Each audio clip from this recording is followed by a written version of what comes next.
ধৈর্য ধরছি, আপনারা যত লোক আছে তার চেয়ে আমার ফোর্স বেশি আছে, কিন্তু আমি আপনাদের উভয়ের সম্মানার্থে আমি এখনো বল প্রয়োগ করতেছি না।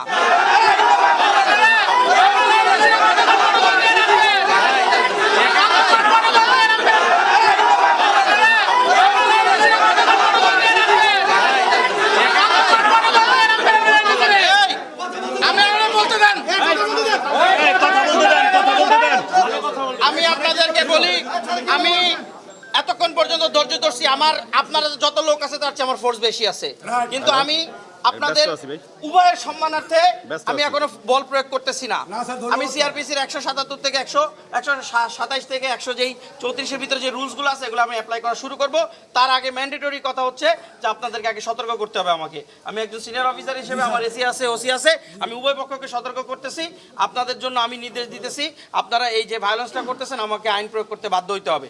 আপনারা এখন দুইটা পক্ষ, যেহেতু আপনারা দুইটা পক্ষে বিভেদ হয়েছেন, আমরা কোনো পক্ষের না, আমরা দুই পক্ষকে বলবো এই গেটের মূল ফটক থেকে বাইরে যে অবস্থান নেন, সকালে যেভাবে অবস্থান নিয়েছেন সেভাবে নিতে পারেন, আমাদের কোনো সমস্যা নাই, শান্তিপূর্ণভাবে, আমরা কোনো পক্ষের না।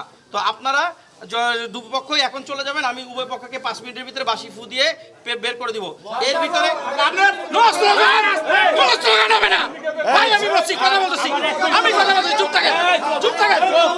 একদম কথা বলবেন না, আমি কারো পক্ষের জন্য এখানে আসি না, আমি শেষ করে না কথা, আমি আপনারটা শুনলে ওনাদেরটা শুনতে হবে, এই জন্য আমি বুঝছি, আমরা কি বোঝার লোক না,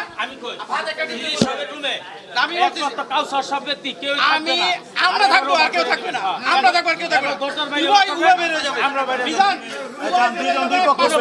বাঁশি ফুটাও, সবাই বের হয়ে যাবে।